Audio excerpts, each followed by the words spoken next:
बिस्मिल्लाहिर्रहमानिर्रहीम, अस्सलाम वालेकुम। मैं हूं अब्दुल कादिर और आप देख रहे हैं आपका अपना YouTube चैनल। आज तारीख है 28 जनवरी और दिन है जुमेरात का। अब से ठीक एक हफ्ते बाद आपको मुल्की सियासत में बहुत ज्यादा हलचल नजर आने वाली है, क्योंकि अपोजिशन और हुकूमत खुलकर एक दूसरे के आमने सामने होंगे और मामला है सेनेट इंतखाबात का। मुल्की तारीख में पहली बार सेनेट इंतखाबात को शफाफ बनाने के लिए वफाकी हुकूमत एक आईनी पैकेज लेके आ रही है और इस पैकेज की तैयारी का काम मुकम्मल कर लिया गया है। पूरी अपोजिशन के लिए ये एक टेस्ट केस होने वाला है, एक बड़ा इम्तिहान होने वाला है, क्योंकि हुकूमत ने आज अपने खुफिया पत्ते बिलाखिर शो कर दिए हैं। वज़ीर आज़म इमरान खान की ज़ेर सदारत आज होने वाले इजलास में क्या बड़े फैसले किए गए और हुकूमत कौन सी 3 अहम तरामीम करने जा रही है 1973 के आइन में, आज ये सब कुछ आपको बताऊंगा। इसके साथ साथ ओवरसीज पाकिस्तानियों के लिए एक बड़ी खबर है, उनका वो देरीना मुतालबा जो बहुत अरसे से पेंडिंग था, आज उसके ऊपर भी काम मुकम्मल हुआ है और ये मामला भी पार्लियामेंट में मंजूरी के लिए पेश किया जाएगा।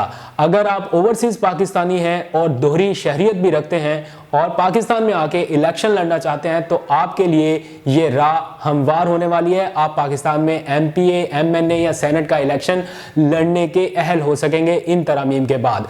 आज वज़ीर आज़म इमरान खान की ज़ेर सदारत आईनी इस्लाहात से मुतालिक एक तवील इजलास हुआ।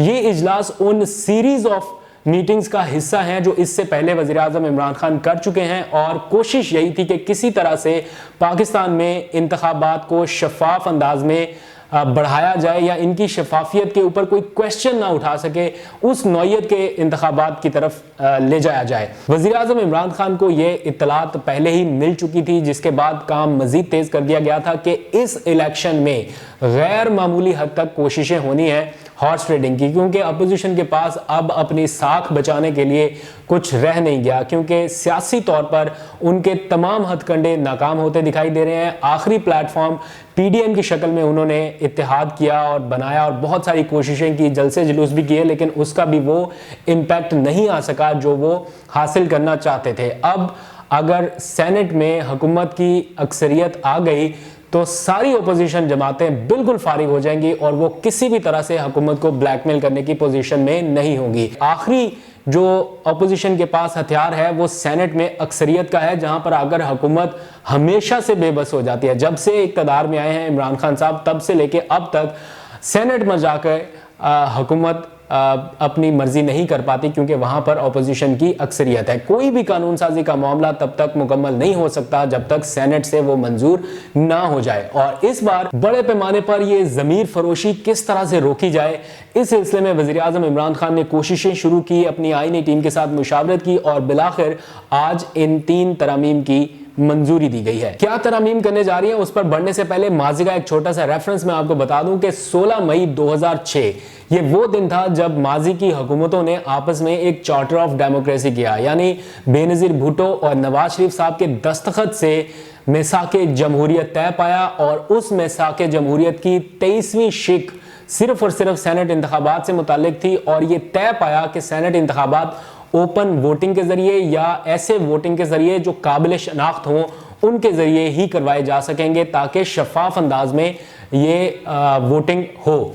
लेकिन हम माजी में ये देख चुके हैं कि किस तरह से ज़मीर बिकते रहे, वोटों का सौदा होता रहा। अवामी नुमाइंदों ने चंद पैसों के एवज अपना ज़मीर भी बेचा, अवाम का एतमाद भी बेचा और वफादारियां भी तब्दील की। ये सारा कुछ इसलिए हो पाया कि ओपन वोटिंग या ओपन बैलेटिंग नहीं हो पा रही थी, पर्दे के उस पार जाकर खुफिया तौर पर ठप्पे लगाए जाते रहे हैं। और इस सिलसिले में अब वक्त आ गया है कि ये रिवायत हमेशा हमेशा के लिए खत्म कर दी जाए। 3 तरामीम इसके लिए लाई जा रही हैं। पहली तरमीम आइन के आर्टिकल 59/2 में होगी। जो इस वक्त मौजूदा आइन है उसमें सेनेट इलेक्शन के तरीकाकार के तहत लिखा गया है कि ये इलेक्शन सिंगल ट्रांसफरेबल वोट के जरिए होगा।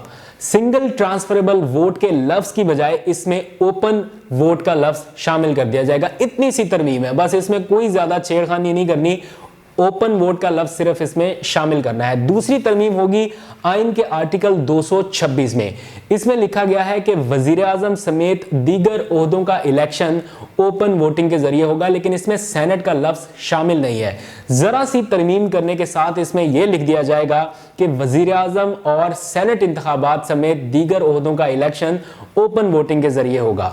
एक एक लफ्ज की तरमीम है। आगे आइन के आर्टिकल 63(1)(c) में तरमीम होगी, जो बैरून मुल्क रहने वाले पाकिस्तानी जो ओवरसीज कम्युनिटी है और दोहरी शहरियत रखते हैं उनके लिए यह तरमीम होगी। पहले क्या लिखा गया है वो मैं आपको बता देता हूं। इसमें लिखा है आइन के आर्टिकल 63(1)(c) में कि अगर किसी के पास दोहरी शहरियत है और वो किसी दूसरे मुल्क का या स्टेट का शहरी है तो वो इलेक्शन नहीं लड़ सकता, वो इलेक्शन लड़ने के लिए नाअहल तसव्वुर होगा। लेकिन अब जो हुकूमत ने, वज़ीर आज़म इमरान खान ने ओवरसीज कम्युनिटी से वादा कर रखा था, उस वादे की तकमील के तौर पर जो अब आईनी पैकेज तैयार किया गया है उसमें यह लिखा गया है कि जिसके पास दोहरी शहरियत होगी वो इलेक्शन लड़ सकेगा। अगर आप ओवरसीज पाकिस्तानी हैं, आपके पास दोहरी शहरियत है, तो आप पाकिस्तान में इलेक्शन लड़के एमपीए भी बन सकेंगे, एमएनए भी बन सकेंगे और सेनेट का इलेक्शन भी लड़ सकेंगे। अगर आप ये इलेक्शन जीत जाते हैं, कोई भी इलेक्शन जिसमें आप कॉन्टेस्ट कर रहे हैं वो आप जीत जाते हैं, तो फिर हल्फ उठाने से पहले पहले आपको अपनी दोहरी शहरियत छोड़नी होगी। उसके लिए आपको तहरीरी तौर पर ऐसा सबूत पेश करना होगा कि आपने वाकई अपनी शहरियत तर्क कर दी है। और अगर आप इलेक्शन हार जाते हैं तो हारने की सूरत में आपको दोहरी शहरियत छोड़ने की जरूरत नहीं पड़ेगी। यानी इलेक्शन लड़ने की हद तक कोई कंडीशन नहीं है कि वो दोहरी शहरियत का हामिल हो या ना हो। जीतने के बाद हल्फ उठाने से पहले आपको अपनी शहरियत तर्क करनी होगी। तो ये बहुत ही जबरदस्त तरमीम है। अगर इसके ऊपर काम हो गया तो बड़ा जबरदस्त हो जाएगा। आज वज़ीर आज़म इमरान खान ने जो इजलास चेयर किया, उस इजलास में उन्होंने एक बात बड़ी जबरदस्त की। उन्होंने कहा कि अपोजिशन को हमने रास्ता दिखाया है, ये सही डायरेक्शन दी है अपोजिशन को। अगर वो सही मानों में पाकिस्तान की अवाम और उनकी भलाई चाहते हैं और सही मानों में ये मानते हैं कि जमहूरी प्रोसेस को शफाफ अंदाज में आगे बढ़ाया जाए, तो आज हमने ये लाइंस तय कर दिए हैं, तरीकाकार तय कर दिया है, आइए और हमारा साथ दीजिए। वज़ीर आज़म की जानिब से इस बात का भी एतराफ़ किया गया है कि अपोजिशन की मदद या उनके ताउन के बगैर ये मुमकिन नहीं हो सकता। जब सुप्रीम कोर्ट में गए तो शोर शराबा किया गया कि सुप्रीम कोर्ट क्यों जा रहे हैं, ये इख्तियार उनका है ही नहीं, ये मामला तो पार्लियामेंट में डिस्कस होना चाहिए। तो आज ये मामला पार्लियामेंट में ले जाने का असूली फैसला हो गया है। अब पता चलेगा कि कौन सी अपोजिशन जमातें या कौन सी अपोजिशन क़यादत है जो इस शफाफ इंतखाबात में हुकूमत का साथ देती है और कौन सी ऐसी है जो अभी भी बैकडोर चैनल्स का सहारा रखते हुए हुकूमत को ब्लैकमेल करने की कोशिश करेगी। कौन से ऐसे लोग हैं जो ज़मीरों का सौदा अभी भी करना चाहते हैं और इस मामले में हुकूमत का साथ नहीं देना चाहते। ये तरामीम इसलिए आपको बता रहा हूँ ताकि आपको अंदाज़ा हो, आपको पता चले कि इसमें कोई ऐसी चीज़ नहीं है जिसको शामिल करने से कोई जमहूरियत ख़तरे में आ जाएगी या कोई बहुत बड़ा सियासी तूफ़ान आ जाएगा। लेकिन अपोजिशन ने अगर हटदर्मी दिखाई तो ये सियासी तूफान और ये सियासी भौचाल आपको देखने को जरूर मिलेगा। राई का पहाड़ बनाने में देर नहीं लगेगी। लेकिन बनाएगा कौन? मौलाना फजलुर रहमान साहब। क्योंकि अपोजिशन में जो दो बड़ी जमातें हैं इस वक्त पार्लियामेंट में, वो हैं पीपल्स पार्टी और मुस्लिम लीग नून। तो जो सेनेट इंतखाबात के सबसे बड़े स्टेक होल्डर्स हैं हुकूमत के बाद, वो तो यही दो अपोजिशन की जमातें हैं और मौलाना साहब का कोई बहुत बड़ा स्टेक है नहीं। तो वो चाहेंगे कि इस मामले में भी हुकूमत और अपोजिशन का ताउन किसी सूरत ना होने पाए।